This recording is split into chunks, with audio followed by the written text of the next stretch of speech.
Hello everyone, I'm Buck Weezer. Welcome to another video with Buck's Small Engine DIY on YouTube.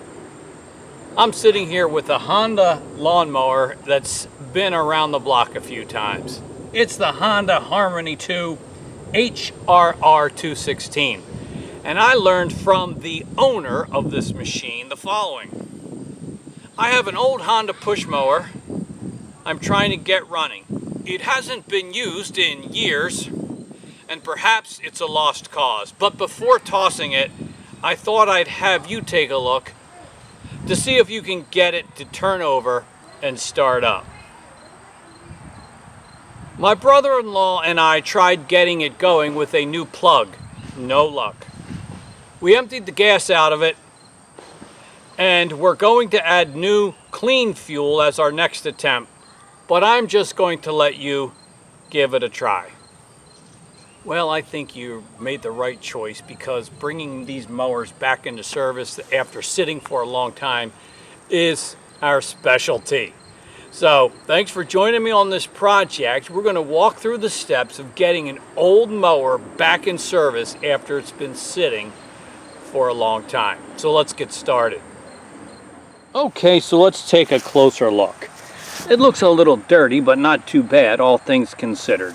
We do have a good bit of oil built up here on the front of the mower and along the sides here, which makes me think perhaps we've got an oil leak from somewhere. I've added fuel, and so that's good, and I've opened the fuel valve, so we should have fuel running to the carburetor. Pop open this air cleaner. Air filter looks a bit dirty, but I don't think it's going to be a problem right now. I see that this has a manual choke. So it's part of the throttle cable, and all the way forward, we'll go ahead and close the choke plate. Probably can't see it in there. A lot of times these are now automatic on these Honda engines, but this one is part of the throttle cable.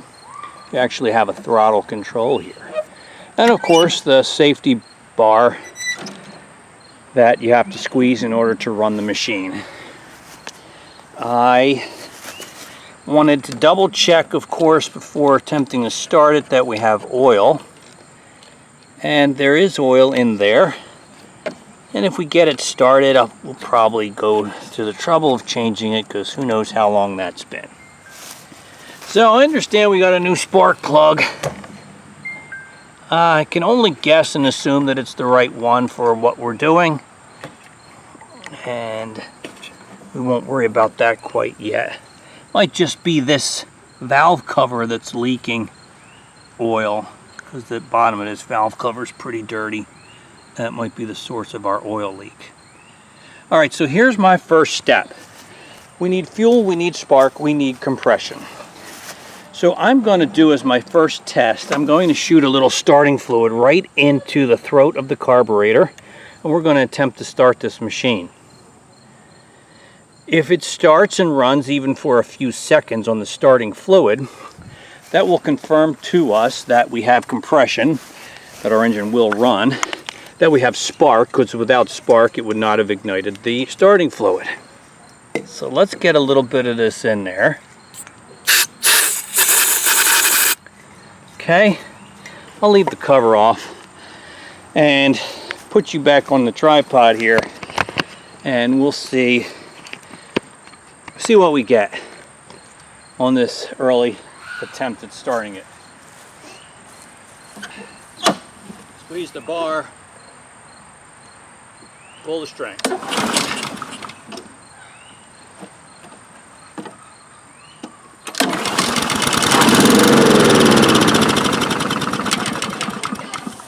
Okay, so that was very revealing and a very successful first attempt. What did we get? We got the engine to start on the second pull, and it fired with that starting fluid as its fuel. And then it died, right? So that first test confirmed for us what the problem is. We're not getting fuel flow through this carburetor. We've got spark, we got compression, but the carburetor is probably clogged up, gunked up, and if it sat for a long time as the owner has indicated, there's probably no fuel flow through the carburetor because it's just gotten gummed up with old gas. So I'm not going to go any further than I got to go straight to the carburetor. All right, and I'm going to show you how to do this. We're going to turn off the fuel flow to the carburetor, which is a convenient feature. And we're going to take down this air cleaner assembly. I've done this on other Honda engines and I've got other videos about it. And this one's a little different because of the manual throttle choke assembly, which you don't really see on these Honda engines anymore. So let me get a couple of tools and we'll get started on opening up this carburetor to clean it out. Okay, so a 10mm socket will remove the bolts here, this air cleaner bolt here. Bring him out first. Now these two hold up the carburetor and the air cleaner assembly and everything behind here. And the frustration with some of these Hondas is they have this housing around the air cleaner, making it impossible to see what you're doing back there. Taking it down is no problem. Putting it back together could be a bit of a challenge. So don't freak out if things fall, but we're going to take out these two bolts that hold on the carburetor assembly.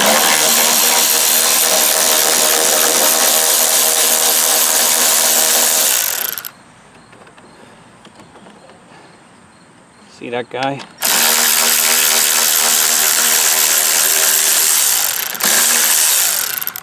There's one.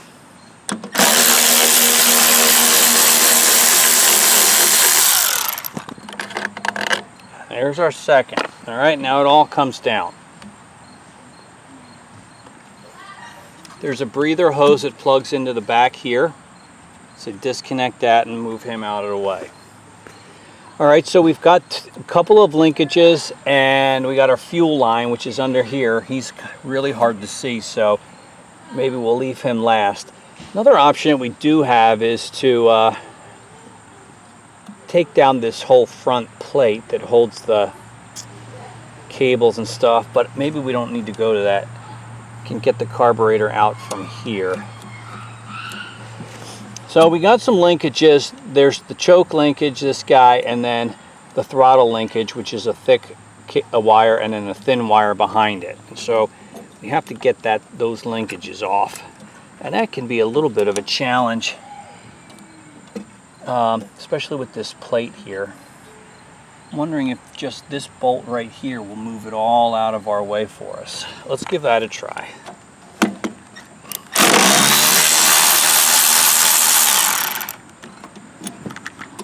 Yeah, okay. So now we got a little more flexibility here to take things off. Choke linkage comes off. Thin wire for the throttle.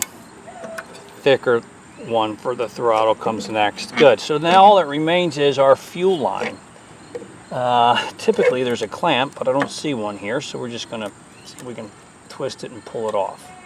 There we go. All right, the carburetor's down. We also came with it a spacer and another gasket, so they come off, but they're kind of stuck right now, so let's just leave them there for now. And we're going to take this over to the workbench and open it up.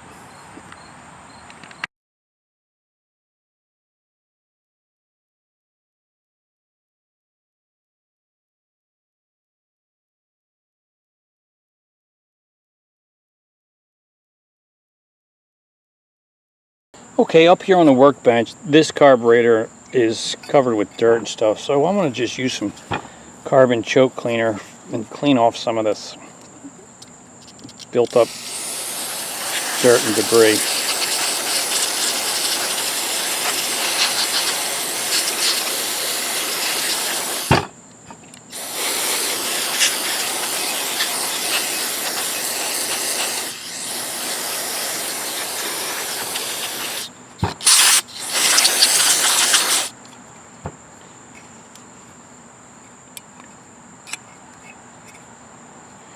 Since this plate and spacer want to stay on there, I'm going to leave them on there.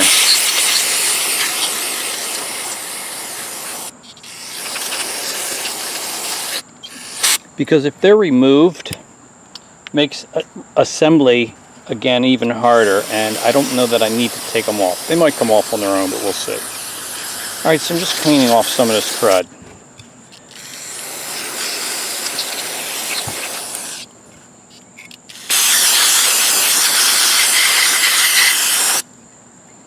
Alright, having done that, I want to open up the bowl here at the bottom. And we can open that bowl with a 10mm socket.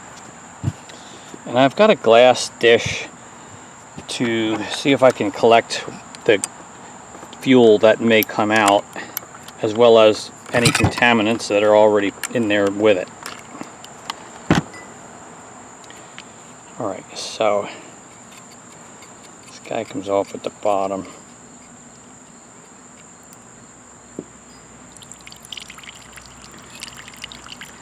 Well, it may not be old fuel. This may be the clean fuel that we just added, but I can see in the bottom of that dish a bunch of crud that has come out with that fuel that was probably already in this bowl. And when you open up that bowl, it doesn't look terrible, but it does seem to be lined or coated with, I don't know what you would call it. But I'm going to take carburetor spray and clean this bowl out thoroughly. You know, because it's in this bowl where your gasoline sits, waiting for the next time you need to use your machine. So this gas and this bowl need to be a really clean surface. I can also see some of that same crud on this post. And up there's the jet, and we're going to see if we can try to get that out. Alright, so let's clean out this as best we can.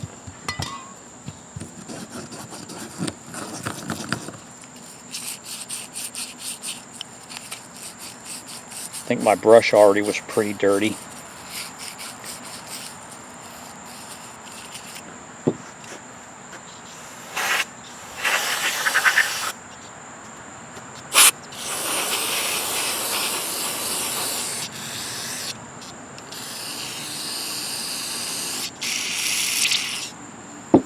Alright, we'll set that aside. Now coming back to the carburetor, let's take off this float by pulling out this pin.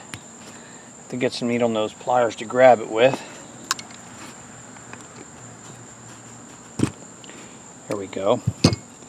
And it's so hard coming out because it too has gotten gummed up with the varnish from old fuel.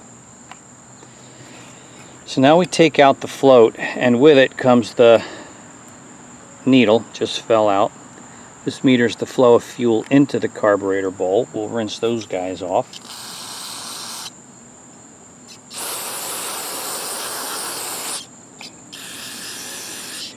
Give the float a shake up at your ear. Make sure it hasn't leaked and filled up with fuel. That would keep it from floating. Alright.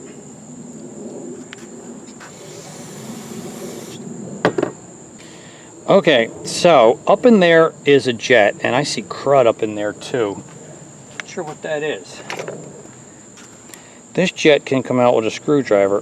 What is that crud? Well, that's certainly going to clog up our...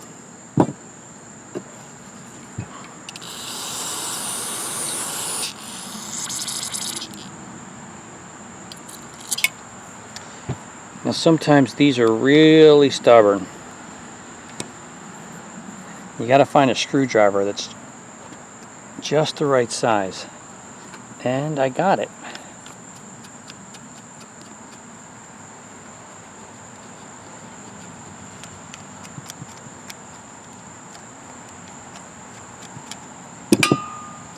Oh, that plate did come off. Alright, this guy is bowed out.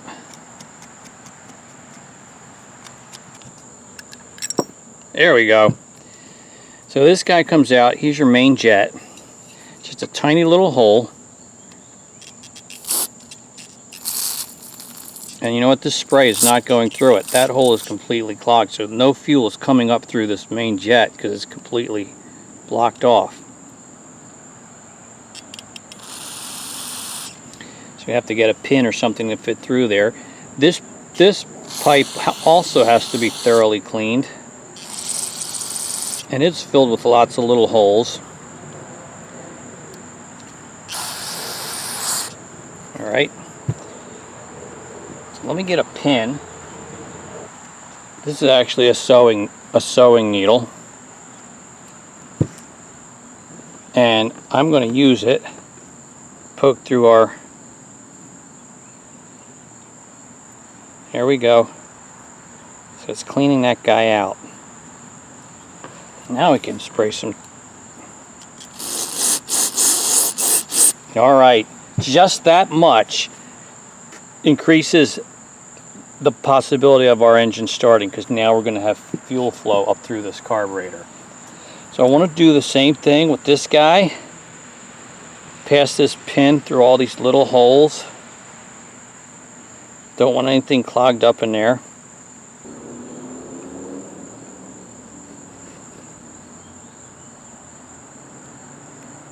These really tiny holes up here. You got to put on your magnifiers, your reading glasses to do this.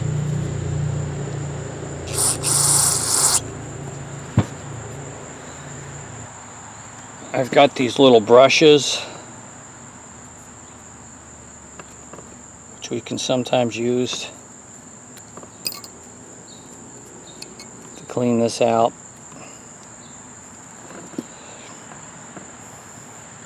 And then we need to do the same in here.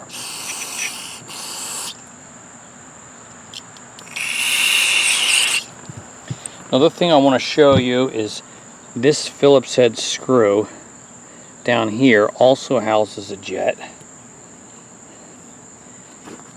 And to get to him, I'm going to remove this, which is our low speed adjustment. Move him out of the way. There's another jet down under here.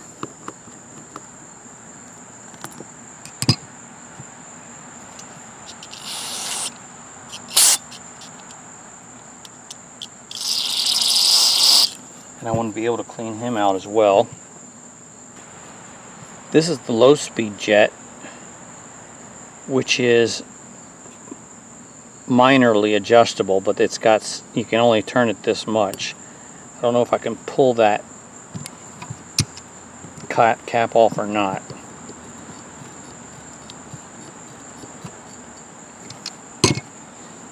Not going to force the issue, but I am going to shoot some spray down into there.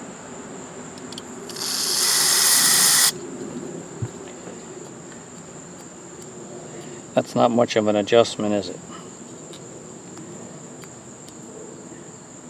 Less than a quarter turn. Alright, so these are the steps that we're taking to clean the carburetor. All the fine passages through which fuel has to be able to flow. And old fuel has sat in there for so long, gumming things up.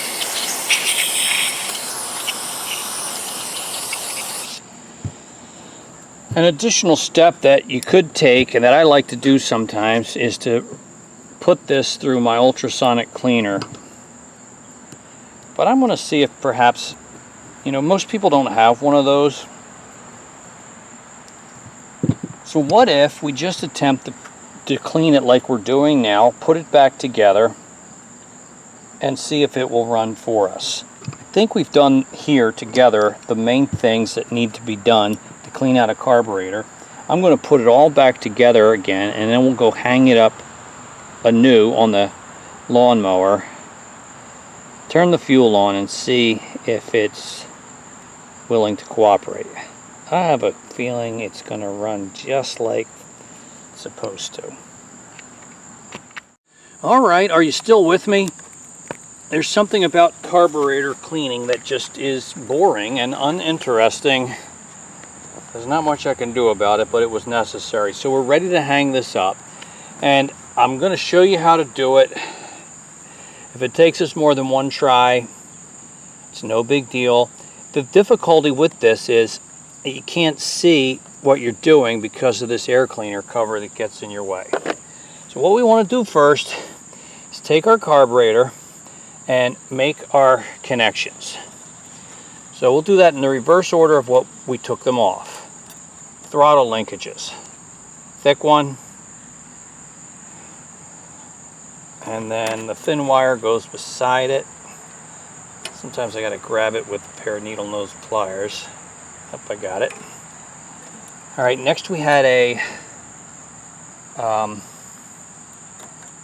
choke linkage. He goes in right there like that.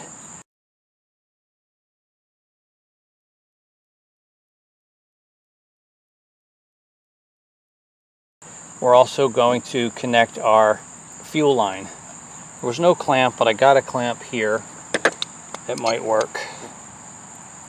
It's not a big deal to be out, to not have the clamp, but it's not under any pressure. It's just the gravity flow into the carburetor. All right, there. And my clamp's not even tight enough to do anything. There's no point even using it there. All right, so we're just going to connect it like it was. All right. Okay. So there we go with that. I want to take our 2 bolts. This is the tricky part. I think we can do it. I'll pass my 2 long bolts through here, and everything hangs on these 2 bolts. All right, so then it goes through this plate.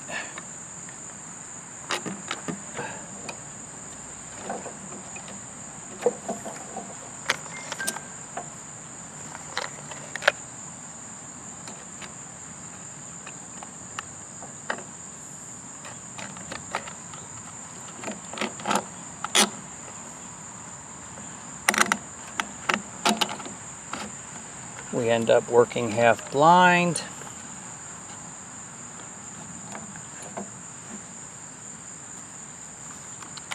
It's amazing, isn't it?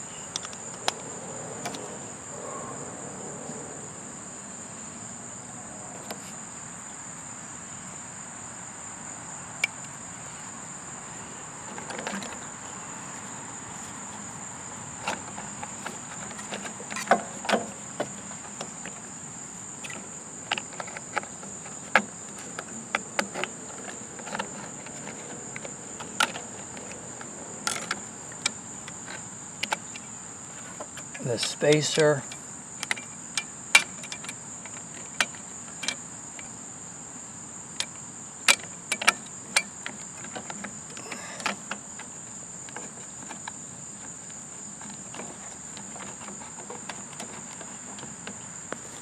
See about getting them started. And before I forget, I gotta get that breather hose plugged in. All right, I got him. Everything looks like it's coming together.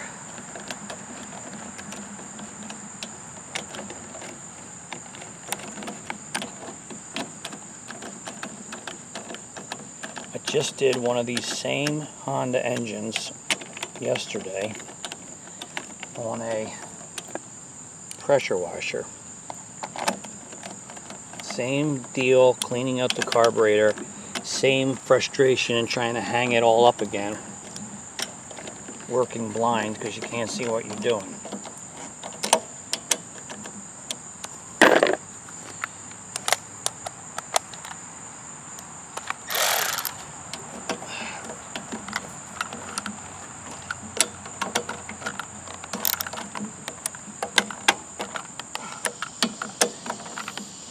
All right, I think we're on now. Let's try that choke again. That's better. Now it's working. All right, so we're all back together. And Fuel line's connected. I won't put the air filter on just yet. Let's go ahead and open the fuel valve. And fuel should be flowing into the carburetor, and we're going to get ready to see if we can fire this guy up. Okay, let's see what we get here. Choke. Squeeze the lever. Pull the string.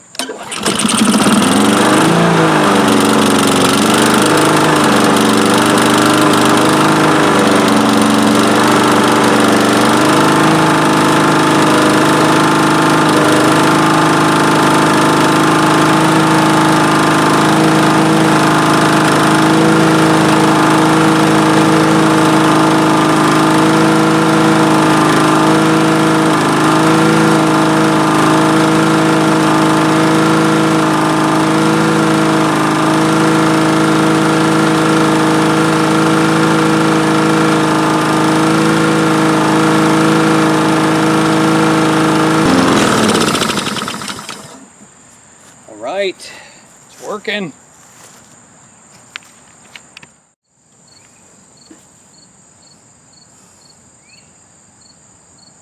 Well, we did it. We went from not running at all, not starting at all, to starting up on the first pull. And running, I wouldn't say great, but okay. It's a mid-90s mower if I had to estimate correctly. And it's still kicking. I'll have to talk to the owner, see if they want me to go ahead and change the oil and things like that. But you know, it's better than having to go out to, you know, to Home Depot and spend $300, $350 on a new mower. This can get the job done, and it feels pretty good to take those steps of bringing it back into service. Hopefully it's of help to you, and mosquitoes are coming out. I want to thank you for watching. Your comments and questions in the discussion below is always appreciated. Thank you for watching the video, and I'll see you next time. Bye-bye.